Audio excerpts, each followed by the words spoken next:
Second lecture है memory का। Memory को हमने समझ लिया कि मेमोरी क्या होती है और ये कैसे काम करी। आज हमारा है प्रोसेस ऑफ मेमोरी, कि बेसिकली प्रोसेस क्या है मेमोरी को, हम मेमोरी का और हमारा माइंड कैसे चीज़ों को याद रखता है। तो मेमोरी का जो प्रोसेस है वो 3 चीज़ों पे मुश्तमिल है। सबसे पहले इनकोडिंग होती है, एंड देन स्टोर होता है, एंड देन रिट्रीव होता है। तो ये 3 बेसिक प्रोसेस हैं मेमोरी के, जिनको हमें समझना जरूरी है। कोई भी चीज़ जब आप याद कर रहे हो तो आपने इसको समझना है कि आप इनकोड कैसे कर रहे हैं, लाइक आपका माइंड तक कैसे चीज़ें पहुंच रही हैं, और उसके बाद सेकंड चीज़ आप उसको स्टोर कहाँ पे कर रहे हैं, और तीसरी चीज़ आपने उसको रिट्रीव कैसे करना है। तो इनकोडिंग जो है, जिस तरह हर एक चीज़ की मतलब कि लैंग्वेज होती है, तो हमारे माइंड तक चीज़ें कैसे पहुंच रही हैं थ्रू आवर 5 सेंसेस। तो इस चीज़ को हमने समझना है कि 5 सेंसेस की मदद से चीज़ें पहुंच रही हैं, तो वो इनकोड हो रही हैं। अब इनकोड होके हम, और दूसरी चीज़ जो है वो हमारे माइंड की लैंग्वेज जो है वो हमारे पिक्चर्स में, चूंकि हमारा माइंड काम करता है, तो हमने कोशिश करनी है कि हर एक चीज़ की पिक्चर बनानी है। तो वो हमारी इनकोडिंग, बेसिकली इनकोडिंग क्या है कि हमने एब्स्ट्रैक्ट चीज़ को इमेज में कन्वर्ट करना है। क्योंकि इस यही वजह है कि मूवी आपको याद हो जाती है, क्योंकि वो मूवी ऑलरेडी पिक्चर्स की फॉर्म में होती है, और ये हमारे लिए आसान होता है उस चीज़ को सेव करना as compare to abstract words अगर लिखे हुए हैं। कोई भी आपने क्वेश्चन याद किया है, आंसर याद किया है, तो वो चूंकि वर्ड्स हैं उनको हम इनकोड करना, इनकोडिंग की टेक्निक हमें नहीं आती है कि कैसे हमने इनकोड करना है, इसलिए वो चीज़ हमें याद नहीं रहती है। तो पहला प्रोसेस है इनकोडिंग का, और दूसरा प्रोसेस है स्टोर का, कि आपने स्टोर कहाँ पे की है चीजें। लाइक आपको पता है कि आपका क्वेश्चन नंबर 1 कहाँ पे स्टोर है, क्वेश्चन नंबर 2 कहाँ पे स्टोर है, या हम सब्जेक्ट की बात करें कि हमने जो फोल्डर्स बनाने हैं, बेसिकली वो क्या होगा कि हमारा फिजिक्स की चीजें कहाँ पे पड़ी हुई हैं, केमिस्ट्री की चीजें कहाँ पे पड़ी हुई हैं, मैथ्स की कहाँ पे है, उर्दू कहाँ पे है, पाक स्टडीज कहाँ पे है, इस्लामिक स्टडीज की चीजें हमारी कहाँ पे पड़ी हुई हैं। तो ये बेसिकली, और ये सुनने में शायद थोड़ा सा मुश्किल लग रहा हो, लेकिन ये बहुत इंतहाई आसान चीजें हैं कि एक दफा आपने ट्रेनिंग कर ली और ये लाइफ टाइम स्किल आपको मिल जाएगी कि आपने फिर चूंकि हमारा टोटल पूरी जिंदगी मेमोरी की जरूरत रहती है, तो आप जो है वो पूरी जिंदगी इन्हीं टेक्निक को इस्तेमाल करेंगे, तो आपके लिए और ज्यादा चीजें आसान हो जाएंगी। और तीसरी चीज है इनकोड। इनकोड हो गया, देन स्टोर हो गया, एंड देन रिट्रीव। अब हमने रिट्रीव करना है कि जब हमें पता होगा कि हमारी चीज कहाँ पे पड़ी है, तभी हम रिट्रीव कर पाएंगे।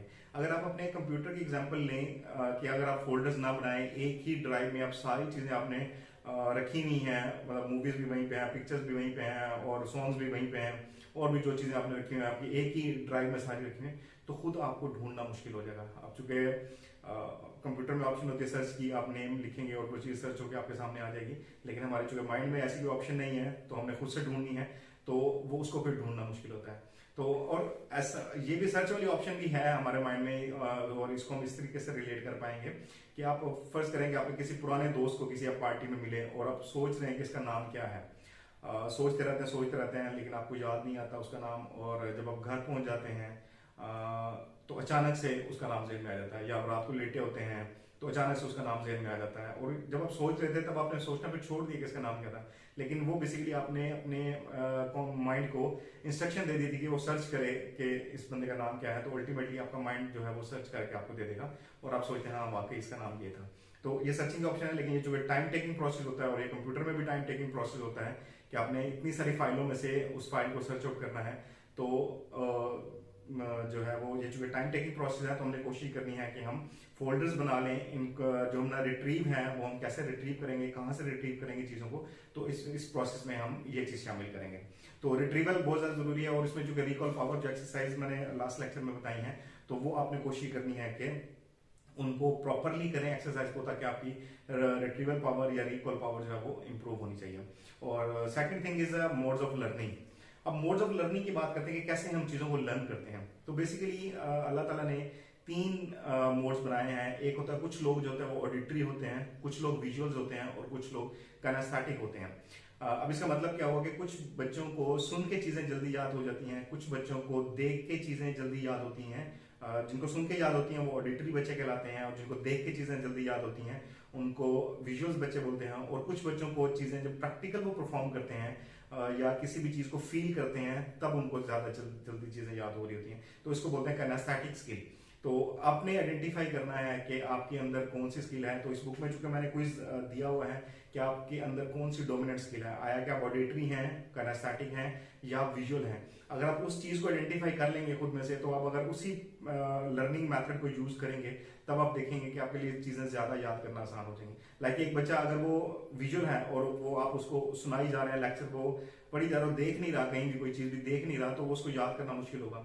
अगर वो विजुअल है, जैसे वो बुक में से अगर कोई चीज रीड करेगा, तो उसके लिए ज्यादा आसानी से याद कर पाएगा उस चीज को। और इस तरह अगर कोई किनेस्थेटिक बच्चा है, तो अगर वो आप सिर्फ उसे सुना रहे हैं और चीजें दिखाई जा रहे हैं याद हो जाए, तो उसे नहीं याद होंगी जब तक वो प्रैक्टिकली परफॉर्म नहीं करेगा या उन चीजों को लिख नहीं लेगा। मतलब हैंड रिटन लिखेगा किसी भी क्वेश्चन को, तो वो उसको जल्दी चीज याद हो जाएगी। तो ये आपने एक तो आइडेंटिफाई करना है खुद में से कि आपके अंदर स्किल कौन सी है।